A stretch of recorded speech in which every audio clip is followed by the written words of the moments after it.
Hey everyone, today we're going to be opening up these cans of edible insects. The grasshoppers and the caterpillars are from the 1950s, and the Reese French fried butterflies are from the early 1960s, around 1964 to be exact. So we're going to open these up, see what they look like after all these years, put them underneath a microscope, and possibly taste them. I have tasted those Reese grasshoppers from the 50s before, and they tasted fine. They tasted like potato chips with all the frying and seasoning on them. So let's get down to this. Like always, first we got to take a quick look at each can.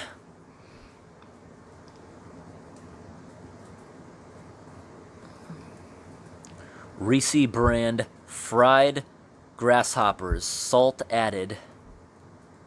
Product of Japan. Japan started importing these or sending them to the US back in the 40s through the 60s. Up next we have the Reese French fried butterflies with wings. There's your ingredients: butterfly, salt, cottonseed oil. And that right there is a dead giveaway that this is from the 60s.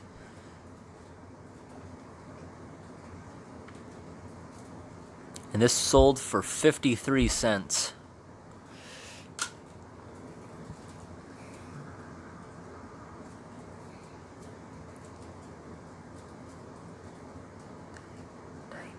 Daibo brand. Chocolate covered caterpillars. Product of Japan.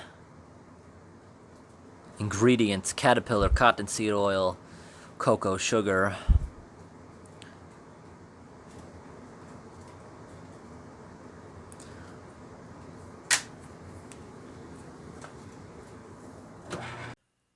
Okay, first up we're going to open the caterpillars. I always open it from the bottom because I want to keep the cans as a collector's item. And if you open it from the bottom, it looks sealed for display. Now I want to put these on the plates, and we can look at these things and inspect them once I open them up.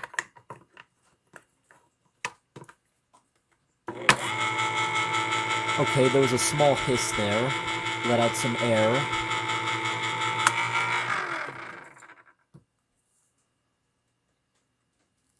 Okay, so this is like a coating, right, to keep them safe? Right? Yeah. That's got to be to keep them safe.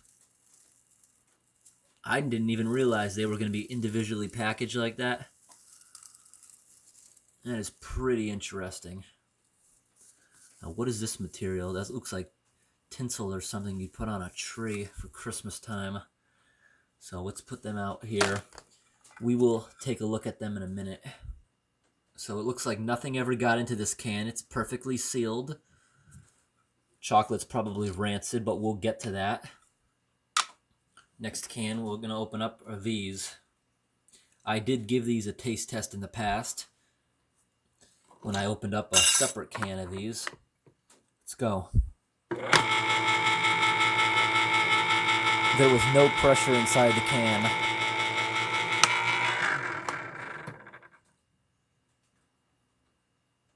Oh, yuck. Okay, so you should definitely check out the video I made of these in the past. I actually taste tested them because they looked perfect. These do not look perfect at all. When I first opened this up, I thought those were like little maggots, right? Those actually might be maggots. Like they somehow got in there and died. I don't know what that is. When I opened these up a while back, they smelled good and they looked perfect. These ones here look kind of rotten, and I don't know what those white things are. Let's dump them out. That doesn't even smell good. Last time I opened it up, it actually smelled decent. That'll be interesting to look at that one under the microscope. That one actually looks really gross. Okay, so now we're going to open up the French fried butterflies. What are the butterflies going to look like? That was a pretty big hiss. Let out a lot of air.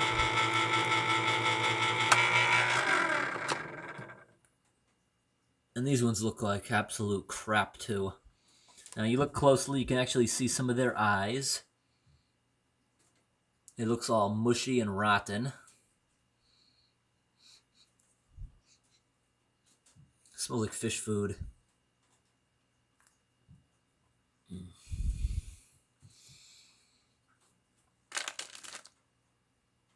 And they're soft. Okay, that one there, inside the can's covered in nasty grease, so I'm gonna have to let this soak for a while.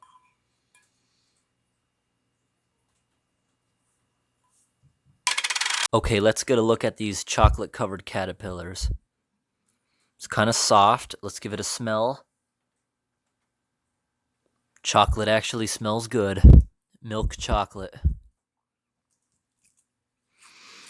But it is super, super dried out, like when I opened up the chocolate-covered ants. Oh, that is nasty. Look at the texture of that thing. Look at all those little holes all over it. Like something was gnawing through it. Oh. And there's the caterpillar. Definitely going to take a look at that guy under the microscope.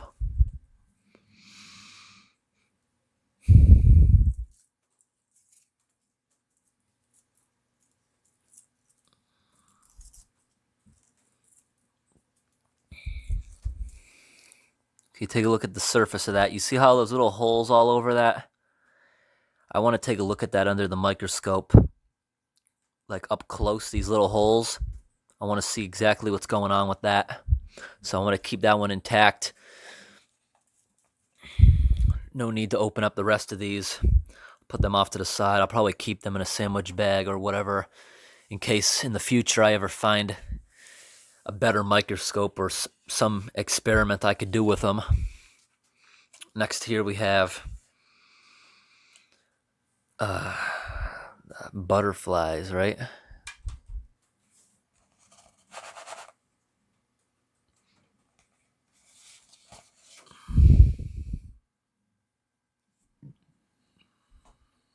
That one there. Yeah, you can really see the faces on these things.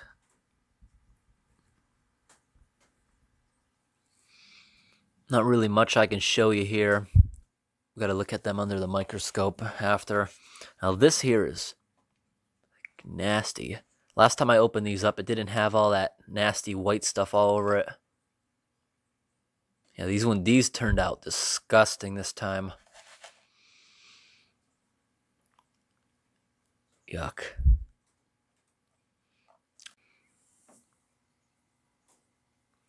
So this is what I'm going to be taking my sample on. I can put few pieces on there of each one. Got a whole pack of these things. We're not going to be using slides because these things are too thick to put onto a slide. I guess we could probably put the oil on a slide, but you're really not going to see much in the oil.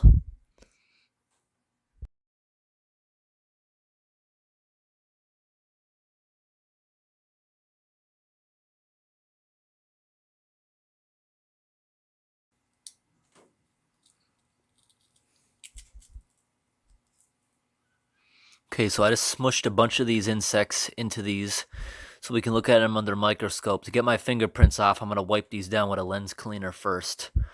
So we have here some of the butterflies that we can look at under the microscope now.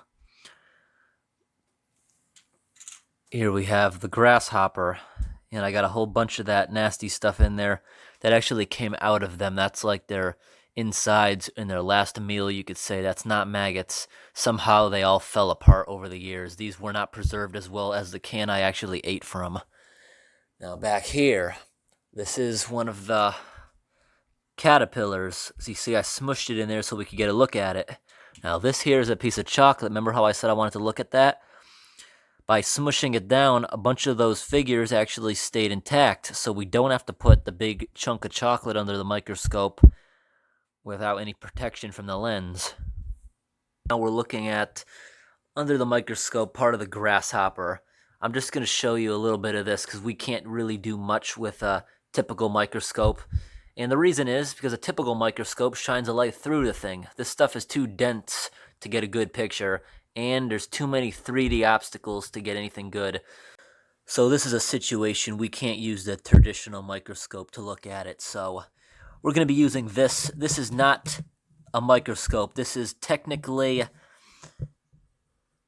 a digital magnifying glass. Even though it says microscope, this is not the definition of a microscope. So this thing here has LED lights, and it only goes up to 100 times zoom, rather than the microscope that can go up to 2500. So first I'm going to go ahead and remove the lens cap that keeps dust out of it.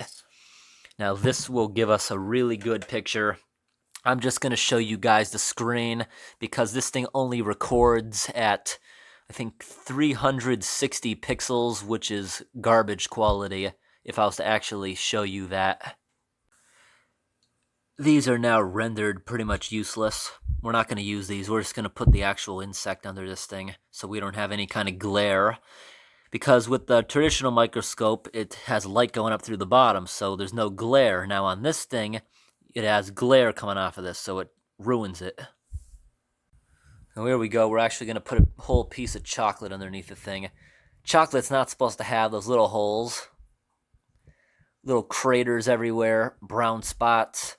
Something really happened to this chocolate. It's all stale, although it does pretty much smell the same. The smell still smells fresh, but chocolate is all dried out and rotten. Let's flip this thing over.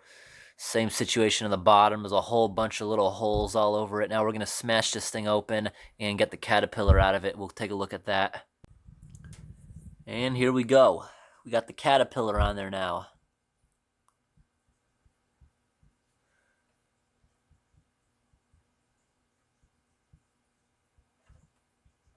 That's a caterpillar.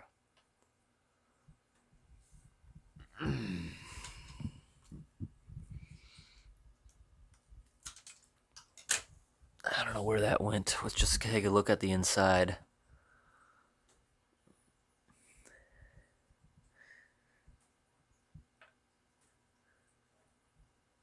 Where's the inside of it?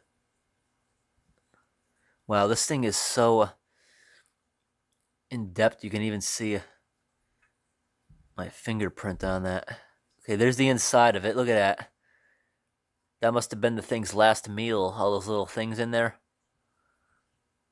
And caterpillars eat plants. Those are probably pieces of plant inside of its stomach that I just ripped open. Okay. Next. One of the butterflies. These are pretty gross. So I'll have to clean this off. Oh, look how slimy that thing looks. It looks really slimy on the camera. Oh, we can get a look at its eyes. I just ripped it in half by accident. Those are its eyes right there.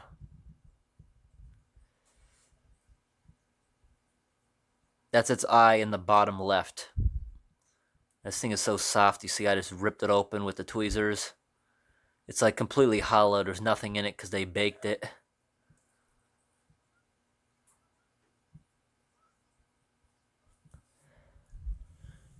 Okay, let's get one of these guys onto the microscope. Now this is a grasshopper.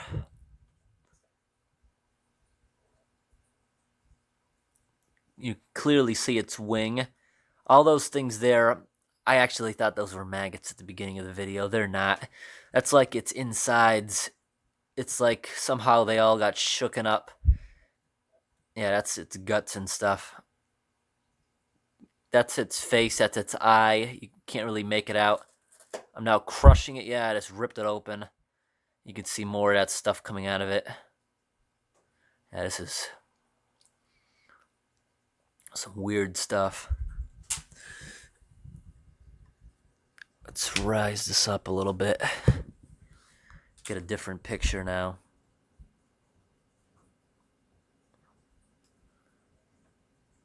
Yeah. That's all we're really going to see. Now I'm going to clean this up. I'm actually going to keep these things there. I know that seems weird, but in the future, someone might want to look at these things. I'm just going to put them in mason jars and preserve them. They're already in oil, so they're not really going to fall apart anymore, because someone might want to look at those in the future, because through, selective breeding, even in the nature that happens to an extent, these might be different from the 50s, and someone in the future might want to take a look at this stuff. So, for this use, a digital microscope or magnifying glass, whatever you want to call this, works better than the traditional one where you hook the digital camera up to. Thanks for watching.